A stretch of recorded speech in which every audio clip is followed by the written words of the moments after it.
right? How to work with Bootstrap and ASP.NET. As mentioned, back in Chapter 3, we went over the basics of using Bootstrap. You know that Bootstrap is used for responsive web design. Nothing new there, all right? It says, now in this chapter, you'll learn even more about Bootstrap with a focus on how to make it work with ASP.NET. Now, I do want to mention, because it's kind of important if you look up on the screen here, because I want to talk about some of the stuff that has changed, all right? Well, one of them you already know about, okay? And that is the glyphicon thing that's on page 350 is basically gone. All right, and I thought they mentioned it in here, but I don't know if they have. I don't see where it is. But they used to have things called panels and wells. Everybody hear that? They're gone in Bootstrap 4. They've been replaced by what are referred to as cards. All right. So what I'm saying is this chapter is on Bootstrap 3. Okay, and it's funny because this morning I came in, my class in the morning, the class that you took last fall, they got a lab today. They weren't expecting a lab, but they did because I realized that all my presentation that I had done was all in Bootstrap 3, and I wasn't sure if it would all work correctly in Bootstrap 4. So I'm going to have to go back between now, we moved it to Friday, between now and Friday, and see if we can get it to work. So, how to work with, to use the Bootstrap classes, how to use the Bootstrap components, how to work with Bootstrap themes, how to control the rendered HTML. So again, it's about the same size as the previous chapter. If you have not seen this, I just wanted to show it to you, in case you had not seen this, that now if you go out to getbootstrap.com, it looks quite different than it used to look, because this is Bootstrap version 4. All right? And the stuff, it has changed a little bit as far as the way it looks, where some of the documentation stuff is, etc. So it looks a little bit different. The reason I'm telling you that is if in the chapter they refer to something in the Bootstrap documentation and they say, go here and do this, it may not be right there anymore. All right? So just so you're aware of that. I have no problem. You know, if you want to try this, you know, we can sit there and, you know, we're enough ahead that we could go back.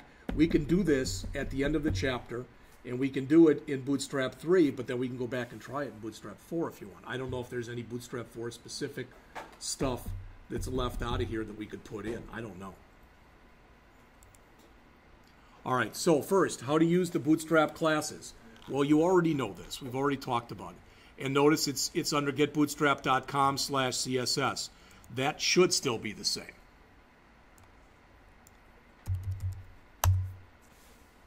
And you notice it is. But again, that doesn't mean that everything that's there is exactly the same as it was for Bootstrap 3. All right?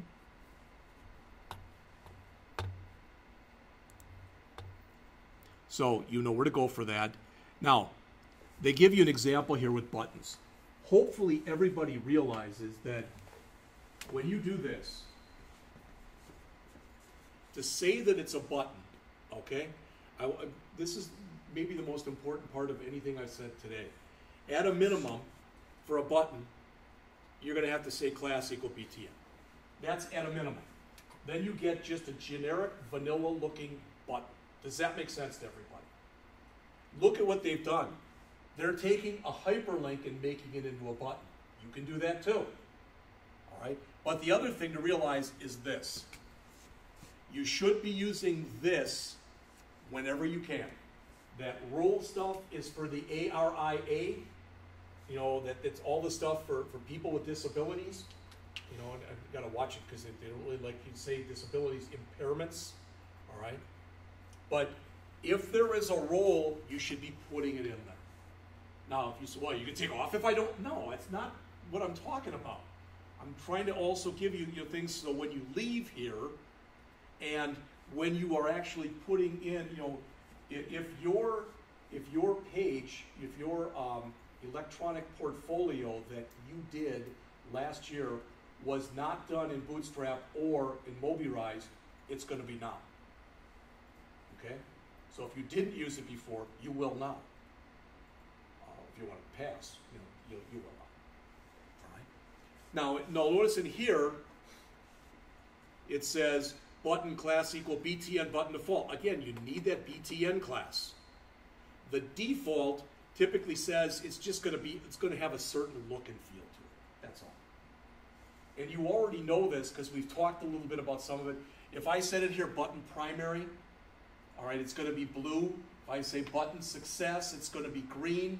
Button warning, it's going to be orange. Button danger, it's going to be red. Does all that make sense?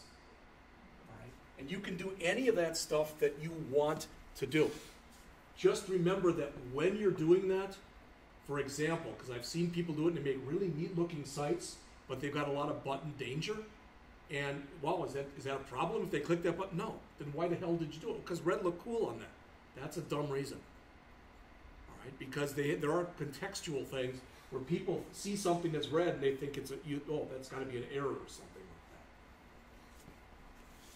that. But there are many ways, and they just give you buttons as an example, but almost anything that you put in here, okay, almost anything does have different Bootstrap classes for it. And I probably have mentioned this to you before, but just on the off chance I have not, a site, when I was learning this stuff, and I'm still learning it, but that I used, that I actually liked, it's called webcodegeeks.com. And if you go out to webcodegeeks.com, some of you always ask, well, can you give us more URLs? Well, that's one. Just webcodegeeks.com. And you'll notice that they've got a thing in here under CSS that just says Bootstrap. And the last time I looked, there were about a dozen different things. So there's a form builder, Jumbotron, image slider, etc. So, you're working on the test and you just get stuck someplace that you can go to look. There are plenty of places out there. I mean, you always start with getbootstrap.com because normally they give you code. All right, but I like the webcodegeeks.com. Back years ago when this was out there, I did a series of tapes on it. There's a lot more things here than there were when I did it. Notice how to make a navbar. All right, this is just crammed with code.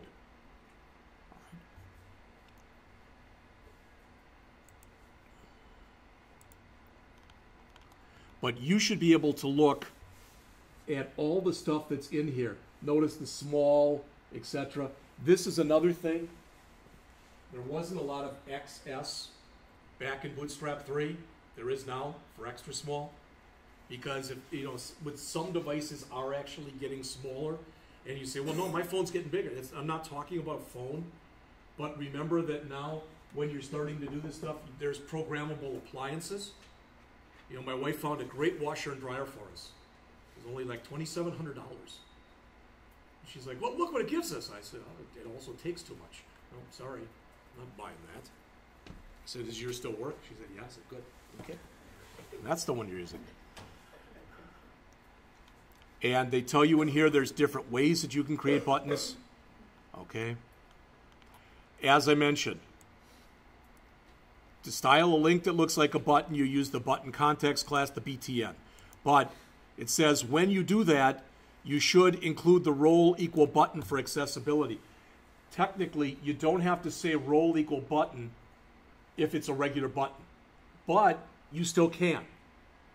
Again, you're not doing that for you. You are doing that for people who have visual impairments. Does that make sense?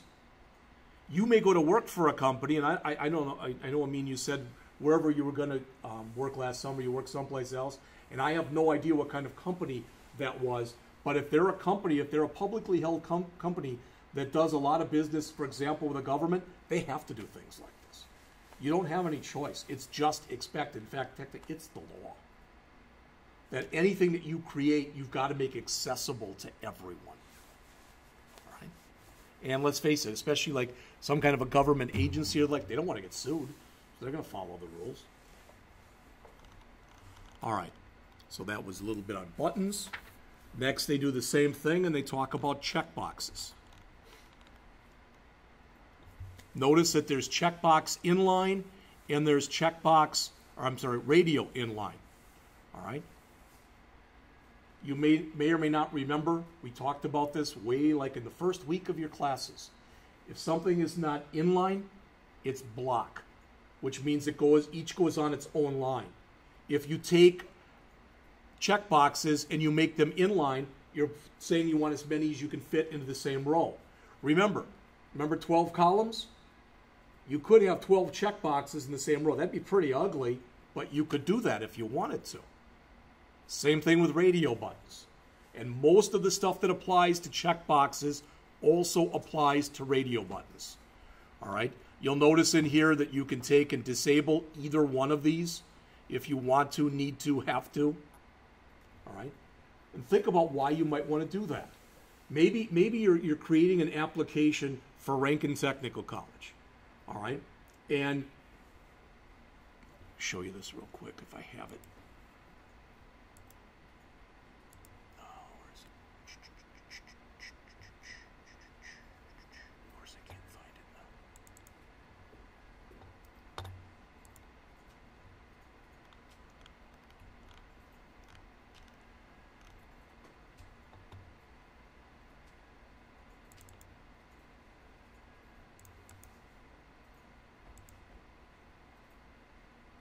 This is what we built for the AWD1111, the class you took last year.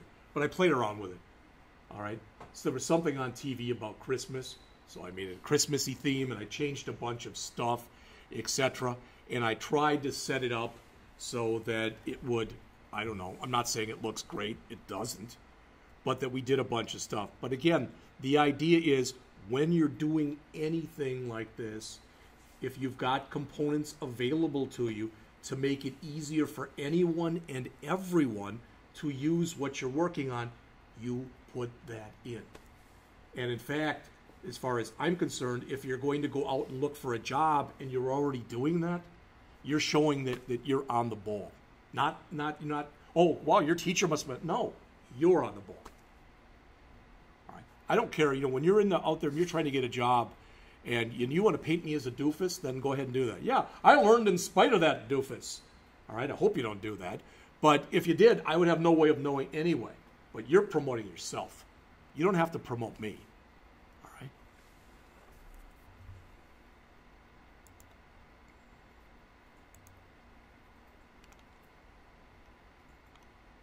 Oh, that kind of what I was telling you, though, before. I just want to mention it to you. What if, we don't have this in here, but what if this literally was something to get you into Rankin? And we asked what program you were interested in. And one of the ones there was the AWD program, okay? Well, then, instead of best time to call, we might have what program do you want? We might have had daytime and evening. There is no evening program. There is no evening program for AWD. At least right now there's not.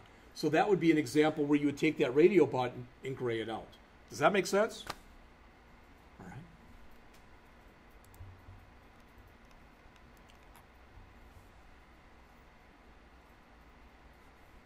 It says it can be harder to style checkbox list and radio button lists with Bootstrap.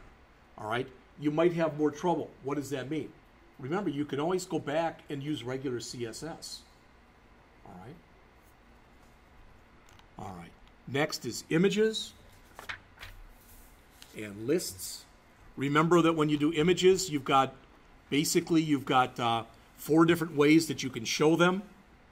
That is, you can round the corners, you can make them square or circular rather. You can make them square, but this is a key one. Remember, you can include more than one of these.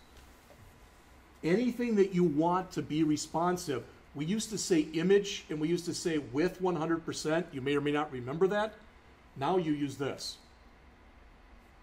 If you use the img-responsive, what you're saying is that image, as you shrink or expand your screen, that image should shrink or expand as well.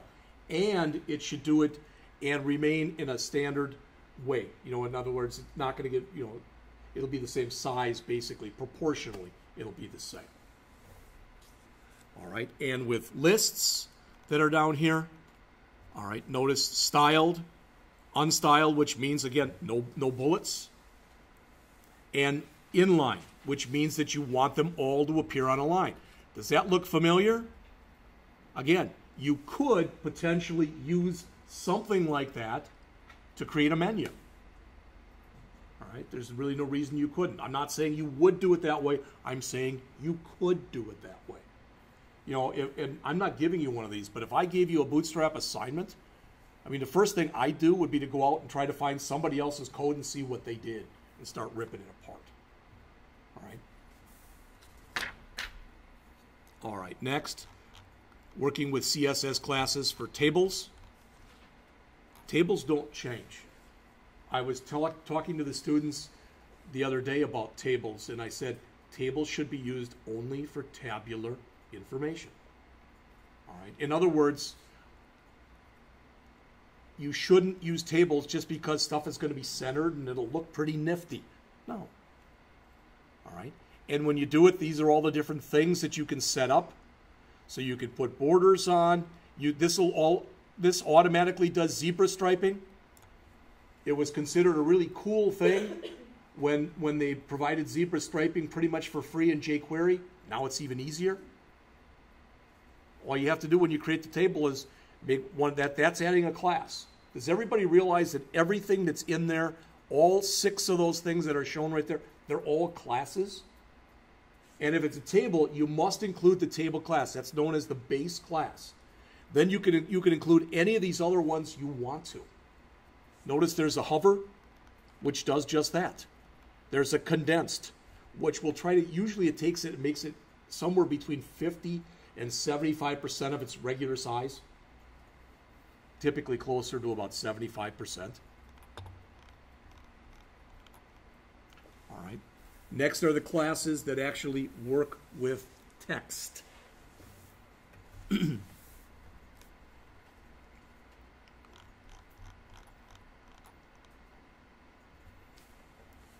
Notice it's text left. It's not align text left. That's straight CSS. This is text left. All right. It's not text transform uppercase. It's text uppercase. These are all 6 or I guess 6 of these. They're all text classes. And you notice here there's no base class. It's not text and then text right or text left. Okay.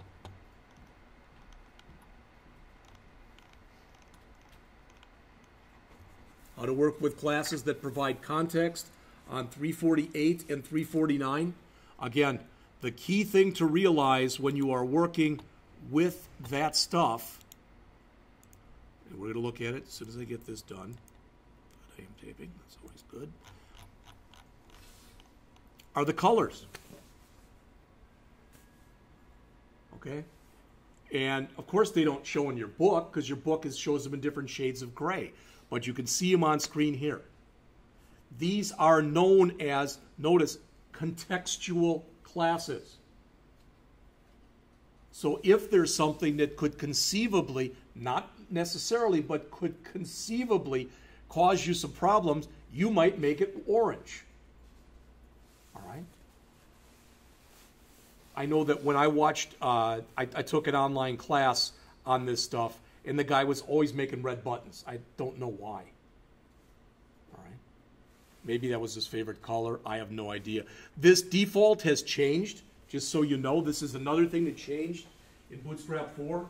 Back in the olden days, you know, like in Bootstrap 3 point whatever, this was a gray button. Now it's white, but if you put your mouse on it, it turns gray when you hover over it. It's called a ghost button. All right, that literally is the term that somebody came up with for it. So you can see all of these again. All right.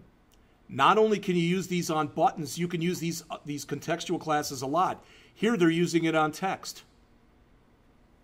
Okay. Success. Now you notice it with text, it may not be the exact same color as in a button because it's a different type of control, but it will have the coloring with it. So they mention on the bottom, these contextual classes are typically combined with a prefix that indicates the element or component that's being styled. For example, for up above, it's BTN for the button. Right? And again, the good thing is you don't have to memorize any of this. If you have problems, that's when you go out to the help. Or in this case, you go to Chapter 10 in your book. All right. Next, they talk about glyphicons. I've mentioned this to you before. I do want you to see this, just in case you have not.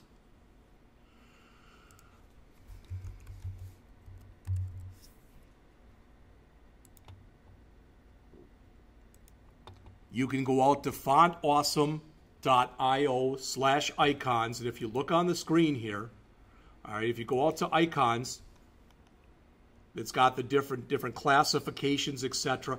But come Bootstrap 4, another one of the changes is that whole glyphicon thing, they're all gone. They've been replaced with these. And I think the idea is they wanted a central repository that when you wanted to add new glyphicons, that they didn't have to constantly be updating Bootstrap. All right, all you have to update now is if Font Awesome has an update and you download a new version of it or whatever, boom, you can start using those glyphicons. I would think that's the rationale behind doing it the way that they did it. They do also mention in the book here on the bottom of page 351 what those are. It's called a glyph. And also, and it starts on the bottom of 350, but it really goes on to the next page. They talk about badges. All right, they have badge examples in here. Yep, there's one. Have you ever seen that when you go out to like Amazon and it shows you the cart and then it tells you how many things you've got in the cart? That number that's in there is the badge. All right, and there are places, believe me, there are sites that really take this to town. Okay, let's see, where is that? I want to show you this.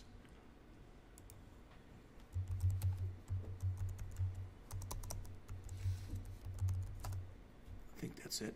No, it's not. Okay.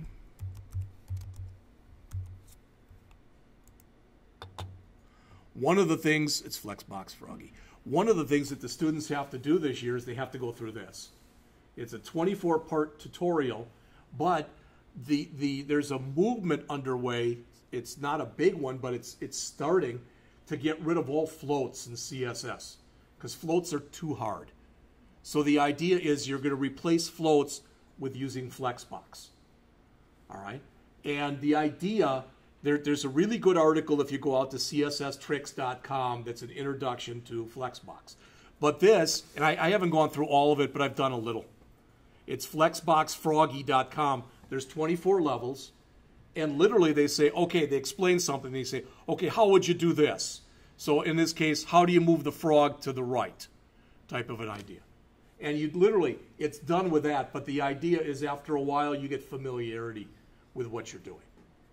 All right, this is one of the ones that the students, and the bad thing is I'm taking for granted that they've done it. If they don't do it, then they don't do it because you don't get a badge or anything when you get all done. I don't believe. I haven't finished it, but I don't believe you do. But I've told them, I said, you know what? If you don't want to do it, I can't make you, but I can guarantee that I'll put it on your next test. So if you haven't done it, you don't know how to do it, that ain't my problem. All right. So if you want to sit there and do these 24 steps during your next test, I guess you could do that.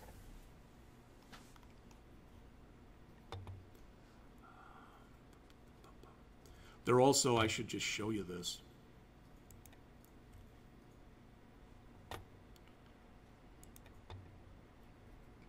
This is their next assignment. All right. I've gone through it, and I went through this tutorial by bootstrapbay.com and broke it up like they did into 13 lessons. We're doing that as a class. One of my counterparts from St. Louis wrote this thing on creating a Bootstrap website. If anybody's interested, let me know. I'll see if I can get you a copy of it. All right? It's about 30 pages long, but he just steps through. Now do this, now do this, now do this. And they have to do that. And then they have to go through this. This is that flexbox froggy that I mentioned to you. And here's a YouTube tutorial that's on flexbox. And they have to go through this thing on media queries. All right. I didn't have you do all that stuff last year. The program is constantly in a state of, hopefully, evolution. All right, so we're evolving.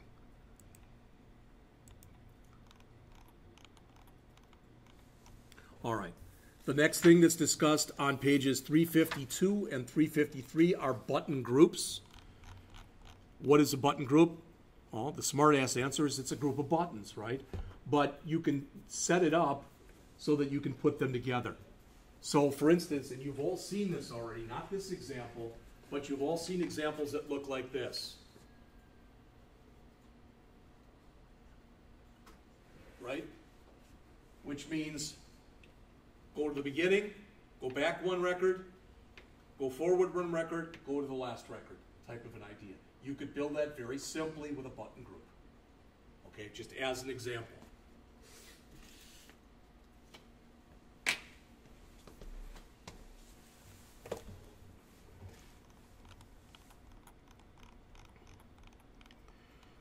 Button dropdowns on pages 354 and 355. Looks a lot like a menu. Right? And I believe the reason the author is going through all this stuff now is especially when we get into, when the time comes, when we get into working with databases, he's just going to, or they're just going to expect that you can create the interface, and if you have to style it, you now know how to style it. All right? They say a button dropdown is a button that displays a menu of links when you click it. Okay. Could you put that in your nav? I suppose. Yeah. Yeah, if you wanted to have like sub-menus and stuff, yeah. Yeah, you can. Yeah. All right. You can have list groups. There's so much similarity in a lot of this stuff when you start looking at it. All right. So there is a list of list groups, and they also, notice they also have badges in there.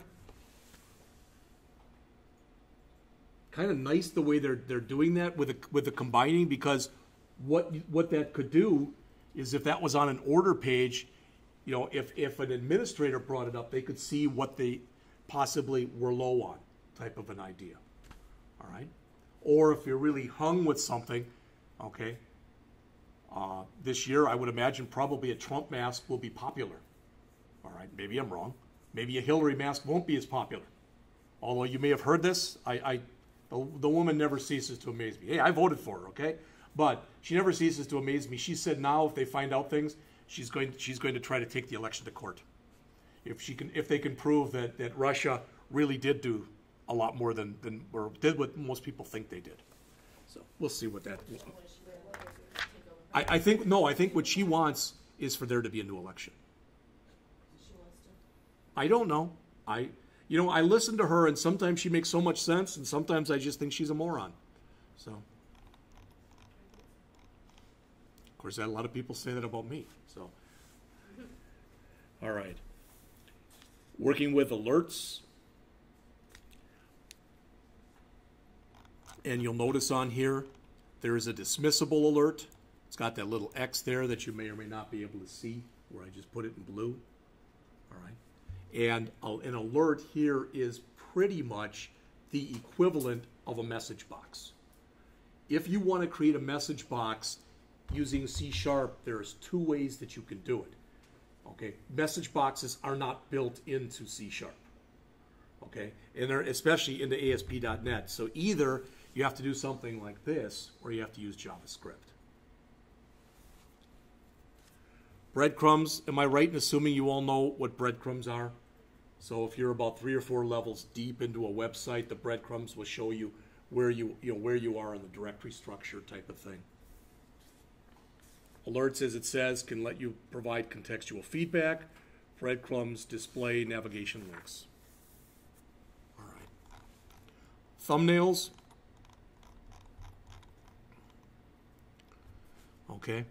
Again, typically, not always, but typically when you have thumbnails, if there were 3 of them on here, you could click any of the thumbnails and you might get an entire big picture of it on screen. So if I want, let's say that there were, you know, under the different types of costumes that they have at the Halloween Superstore, let's say there were 48 of them, because that number works out nice. I could have, you know, 12 rows of 4.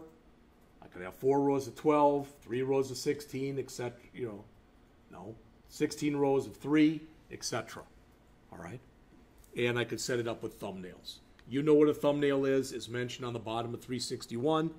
It's a smaller version of an image that can be used to make downloading the image faster. All right? And sometimes that's all you need. I don't know if it was you guys. I'm pretty sure I mentioned it to my first year students. There used to be this bar that was out in Janesville, Wisconsin, that I used to go out and sing at, and there was always somebody there that took pictures all the time. And the next day, they would post 100 pictures. It wasn't of me, but it was just everybody who sang. And they would put them always in there as thumbnails. They would have a whole, sometimes it was a scrollable page because they couldn't fit them all on one page. And you clicked on any one of the thumbnails, and boom, your whole screen was filled up with that picture. All right? All right. Valerie had mentioned navs, common classes for creating navs. All right. Unordered list with tabs. This right here, if you've never heard of that term before, that's a pill. Okay? And sometimes people use pills like that, but other times what they do is whatever. So if I'm on the home page, I might set the class to active, because then when I do, I get reverse. So on here, that would now be a dark background with lighter text. And as you move from page to page, you have to make that page the active class.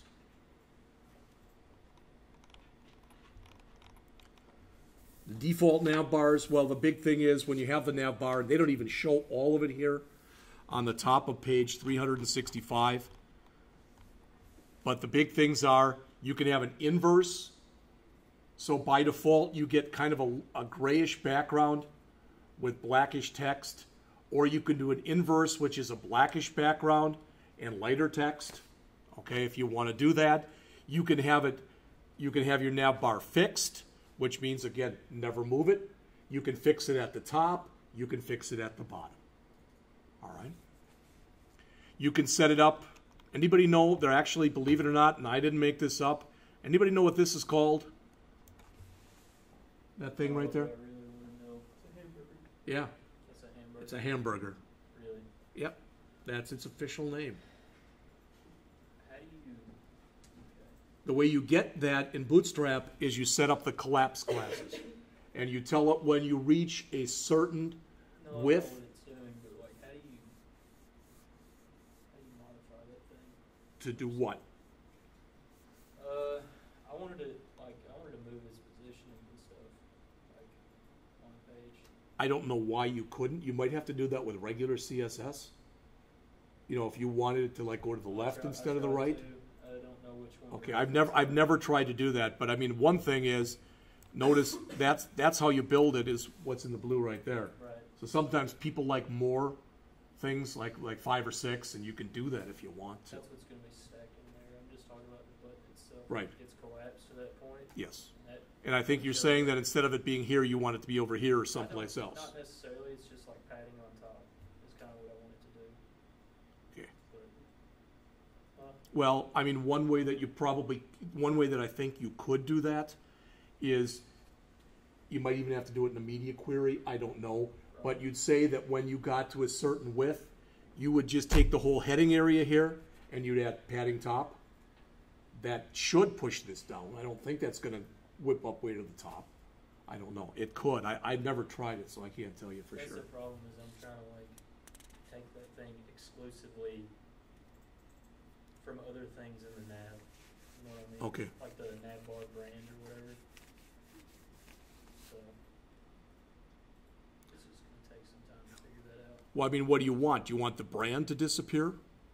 The brand gets pushed down a little bit because I've got like a weird icon made in Illustrator in there next to it too. Okay. And so it kind of, whenever it crouches down, it's not a big deal, but I mean, it's just that it's just a little bit lower than that. But hamburger. again, you should be able to, if nothing else, you might be able to add padding or margin to the brand.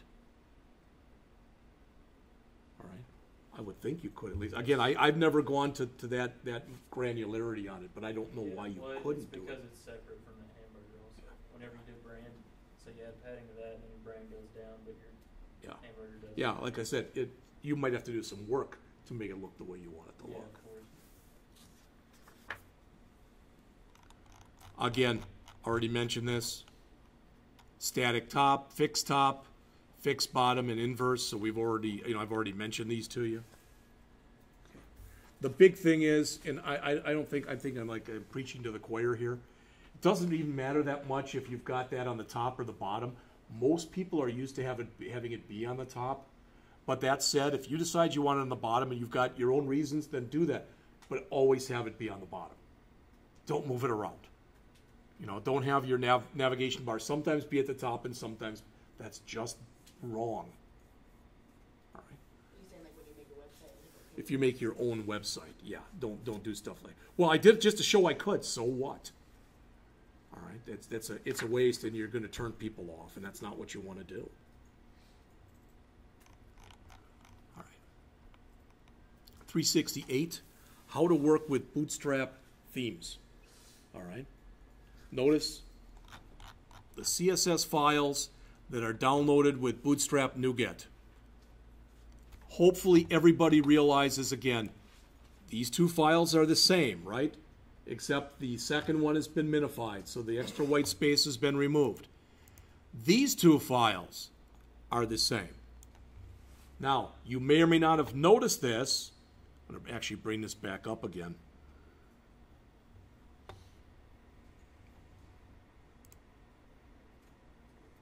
And I've done very little with this.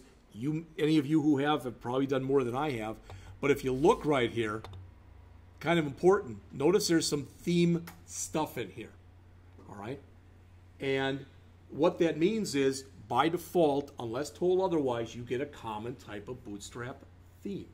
But if you go into that bootstrap.theme.css file, you're going to see that there's other themes.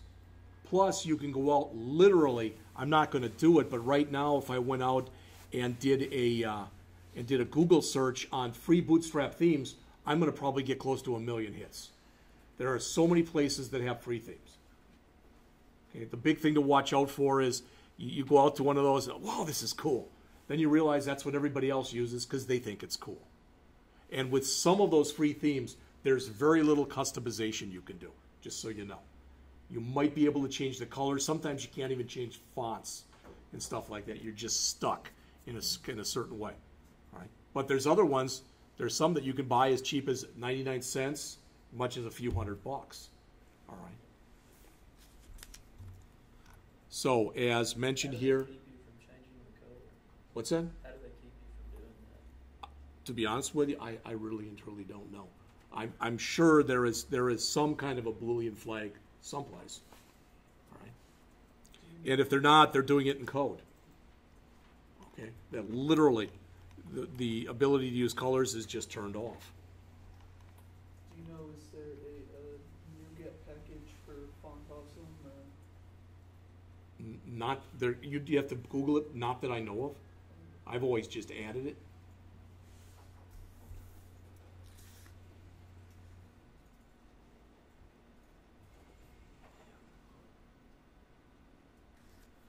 Another thing, and you've heard this before, but I'm going to say it again anyway. The last two bullets on the bottom of page 369. If you use the Bootstrap theme style sheet, be sure to code its link tag after the one for the main Bootstrap style sheet, because it's going to overwrite what's in bootstrap.min.css. All right? And then your own CSS would come after that one. All right? And finally, as it says, if you use custom themes, many of these custom themes, it says if you use custom themes as described next, you shouldn't use the Bootstrap theme style sheet. All right? A lot of times if you use a custom style, it'll have its own set of Bootstrap and other things that it downloads for you.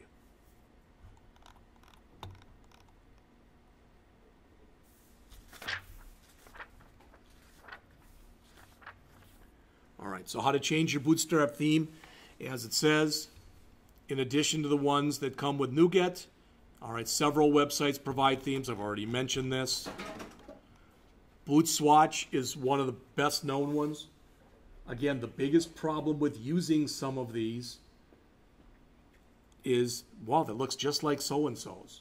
So you might have to look through it, okay? And again, ideally you can do some customization. And that there's not just Bootswatch. Again, like I said, there's just so many of them out there. Don't think I probably have that one. I don't think I saved that, but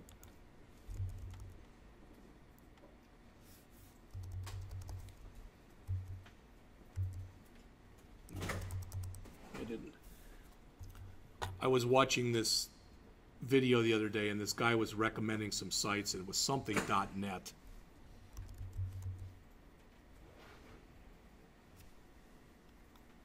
Of course, I didn't save it, but it was another. It's fairly new, and it's got more Bootstrap themes on it, but I don't remember what it is offhand. All right. And then finally, the last 4 pages of the chapter, how to control the rendered HTML. The author says, throughout this chapter, you learn how to use Bootstrap with ASP.NET controls. All right. In some cases, though, it can be difficult to make the adjustments you need to render the correct HTML. Then you may want to generate the HTML dynamically on the server side, or in server-side code. It says, in the topics that follow, you learn 2 ways to do this. First, you learn how to work with HTML elements on the server. Then you learn how to use 2 ASP.NET controls to render the required HTML. I've done very little of this.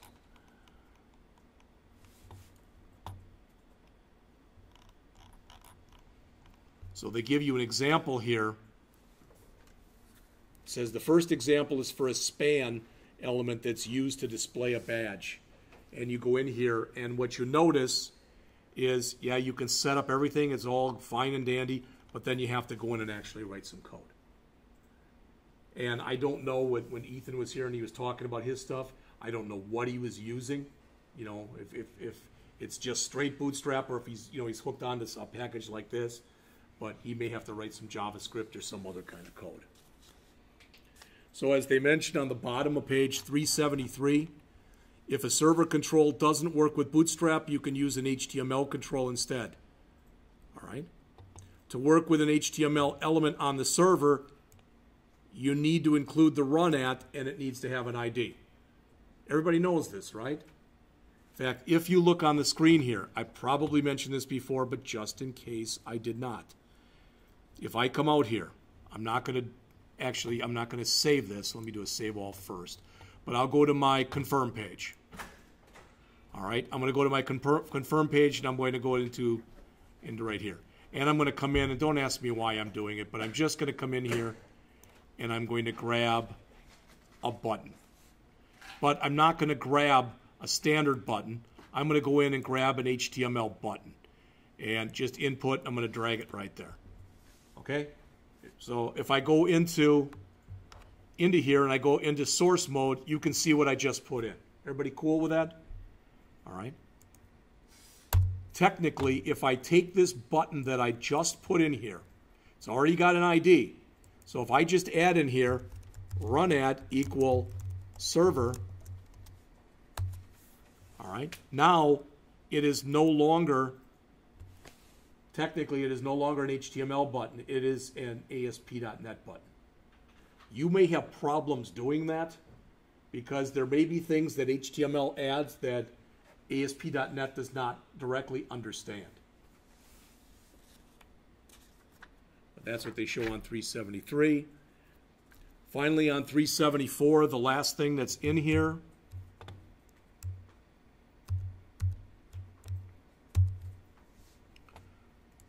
at the end of the chapter, how to use a literal control to render HTML.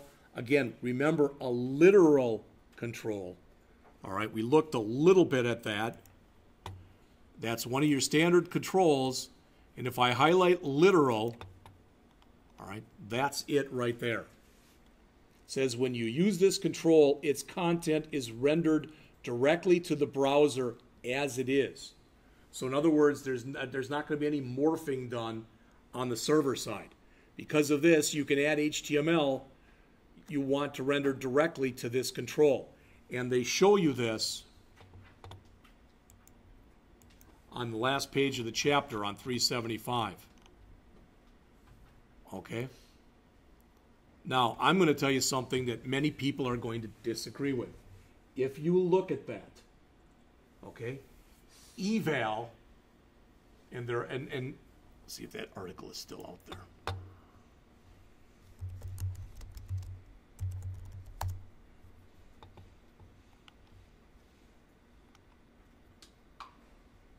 I don't remember which one it was now. I think it was this one. Okay. What eval does is, it, in some ways at least, it's saying, I know that what I'm doing isn't the way I'm supposed to do things, but do it anyway. It's trying to circumvent the natural order of things. You can force things to happen. Like what? Like some people use eval because they literally want to add together a string and a number. Well, that's stupid. Why would it? Because they want to. I don't know why, because they want to. All right? So when they're talking about doing this and using eval, there are many people who will tell you, you should never, ever use this.